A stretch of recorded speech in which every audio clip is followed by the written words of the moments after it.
Se lo conoció como el comandante Blanco, fue un hombre muy cercano al Che Guevara, fue fundador de Prensa Latina allá en Cuba. Hasta ahí todas certezas. ¿De quién hablamos? De Jorge Ricardo Massetti. Hace 50 años se internó en la selva, en Orán, en Salta, y a partir de ahí el misterio, porque hace 50 años, ese día, desapareció. Doctor Guevara, ¿por qué está aquí luchando en Cuba? Desde hace tiempo me he convencido de que toda América es una sola y de la necesidad imperiosa que tenemos los que sentimos un afán democrático de luchar en cualquiera de estos países por la libertad de ellos. Para Rodolfo Walsh, las entrevistas de Jorge Massetti a Fidel Castro y Ernesto Che Guevara constituyeron la mayor hazaña individual del periodismo argentino. Antes del triunfo de la Revolución Cubana, Massetti vivió en Sierra Maestra la acción guerrillera conducida por el movimiento 26 de julio. Después de 2 meses y medio en Cuba, Massetti llegó a la Argentina con un arsenal de historias y anécdotas que inevitablemente iban a influir en su vida como periodista y revolucionario. Primero, esto es de lo más insólito, estoy hasta nervioso, esto que me da un reportaje a mí. Usted es una persona importante hoy. Bueno. ¿Cuánto tiempo estuvo en Cuba, Massetti?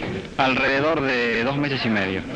¿Pudo llegar a Sierra Maestra? Sí, estuve en Sierra Maestra, hice transmisiones directamente por Radio Rebelde, luego me enteré que no se habían podido captar bien en Buenos Aires, volví a subir a la sierra y donde permanecí la última vez 11 días. ¿Estuvo con Fidel Castro? Sí, estuve con Fidel Castro y con nuestro compatriota, el famoso Che Guevara. ¿Pudo presenciar alguna acción bélica, Massetti? Sí, en realidad estuve en muchas emboscadas, en combates importantes, en uno solo, en el registrado en la zona del Pozón. Ahí estuvo conmigo un periodista ecuatoriano, Carlos Bastidas, que semanas después fue muerto en La Habana. Le pegaron un tiro.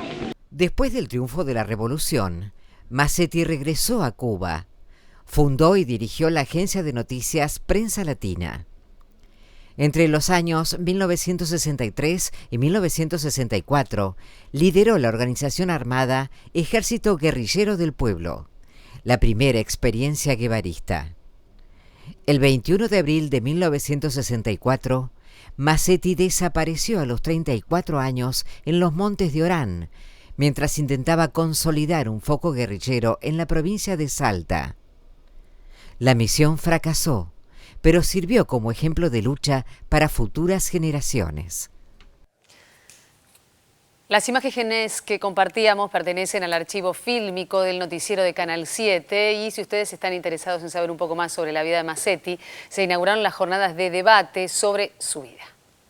Massetti fue un periodista integral que durante toda la vida, desde los 16 años, en esos diarios de los años 40, 50, ejerce el oficio y después, como todo periodista, como nosotros, surge una primicia en Cuba, que era lo que pasaba, quién era este Fidel Castro que estaba en las montañas combatiendo, y hay que recordar que en el año 58 Fidel Castro para la Argentina era un joven liberal que quería derrocar una tiranía, y en esa misma época, en los mismos diarios, decían que en la Argentina había habido una dictadura y había un dictador prófugo, y que habían unos jóvenes que eran liberales y que querían hacer una revolución libertadora. Entonces, Massetti, seguido por esto, viaja a Cuba a entrevistarse en la Sierra Maestra con Fidel Castro y el Che Guevara y hace la primera nota que sale de ellos dos para América Latina. La primera vez que los argentinos escuchamos la voz del Che Guevara es gracias a Massetti. Un hombre que dio todo y que lamentablemente en la Argentina fue muy ninguneado, muy olvidado, como pasó con el Che Guevara también en la Argentina durante largo tiempo, y que ahora las nuevas generaciones están rescatando en esta etapa que estamos viviendo, rescatando de la memoria a estos hombres que han trabajado en muchos sentidos por la liberación y por la emancipación latinoamericana que ahora de alguna manera estamos disfrutando en nuestro continente. Y esta oportunidad se nos presenta ahora para intentar generar una discusión, un debate, conocer profundamente las ideas de Massetti, en tanto su papel como periodista y después su paso como militante revolucionario, el intento guerrillero en Salta, así que nos parece una oportunidad extraordinaria para acercarnos un poquito más y para acercar a las jóvenes generaciones a las ideas de Massetti como periodista y como guerrillero también. Y por eso desde este noticiero destacamos la figura de Massetti. Y también la figura que tiene nuestro espacio filmográfico y nuestro archivo que permite también rescatar del recuerdo. Hablaba de ninguneo, hablaba de no recordarlo durante tantos años a Mazzetti. Bueno, gracias también al archivo de la televisión pública, esos documentos siguen vigentes, siguen vivos para las nuevas generaciones.